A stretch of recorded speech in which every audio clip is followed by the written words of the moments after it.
Hello, ಈ ಕಡೆ sir ಮಾಡಿ, ನೀವು ಆ ಕಡೆ ಎಲ್ಲ ನೋಡಿ. What's this? ಯಾರ್ರಿ ನೀವು? ಏನ್ ಮಾಡ್ತಾ ಇದ್ದೀರಾ? ಯಾರು ಹುಡುಕ್ತಾ ಇದ್ದೀರಾ? ಸಂತನ ಹುಡುಕ್ತಾ ಇದೀವಿ. ನಾವು ಅವನ್ನ ಅರೆಸ್ಟ್ ಮಾಡ್ಬೇಕು ಅಂತಾನೆ ಅಪಾಯಿಂಟ್ ಆಗಿರೋ ಸ್ಪೆಷಲ್ ಪೊಲೀಸ್ ಆಫೀಸರ್.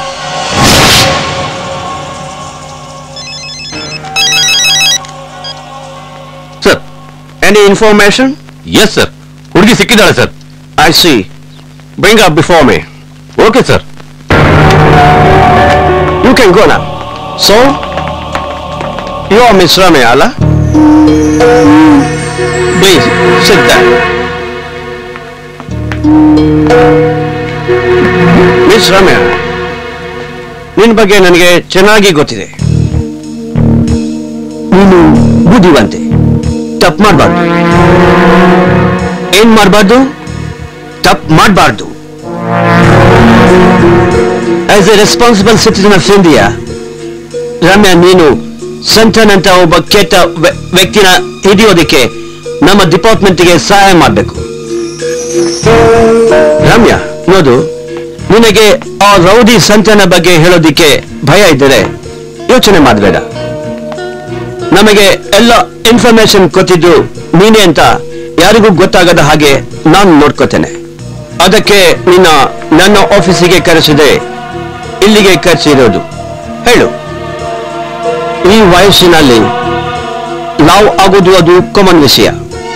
ಆದರೆ ನಿಮ್ಮಂತ ಹುಡುಗಿಯರಿಗೆ ಜೀವನ ಕಲ್ಪನೆ ಇರಲ್ಲ.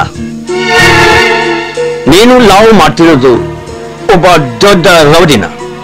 ಬರೀ ರಾಬರಿ, ಎಕ್ಸ್ಟ್ರಾಕ್ಷನ್ ಮಾಡ್ತಿದ್ದ ಸಂತ ಈಗ ನಮ್ಮ ಸಮಾಜಕ್ಕೆ ಒಬ್ಬ ದೊಡ್ಡ ಶತ್ರುವಾಗಿ ಬೆಳೆದು ಬರ್ತಿದ್ದಾನೆ. ಅಂಥವನ್ನ ನೀನು ಲವ್ ಮಾಡ್ತಿರೋದೇ ತಪ್ಪು.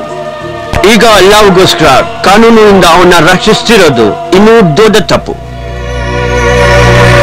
ಇದು ಸಂತನ ಫೈಲ್.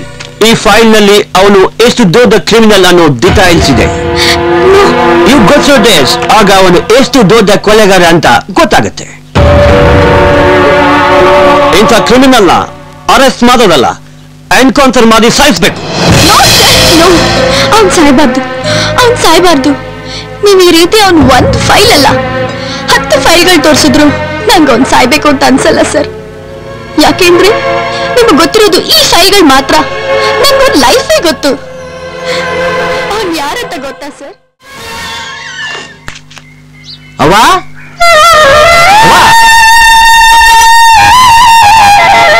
ಈಗ ಬಂದೆ ಸಂತೋಷ್. ಯಾಕಪ್ಪ ಇಷ್ಟ ಅಡವಾಗಿ ಬಂದೆ? ಇವತ್ತು ಶನಿವಾರ ಅಲ್ವಾ, ಬಟವಾಡ ಮಾಡೋದಿತ್ತು. ಗೌಡ್ರು ಕೂಲಿ ಕೊಟ್ರು.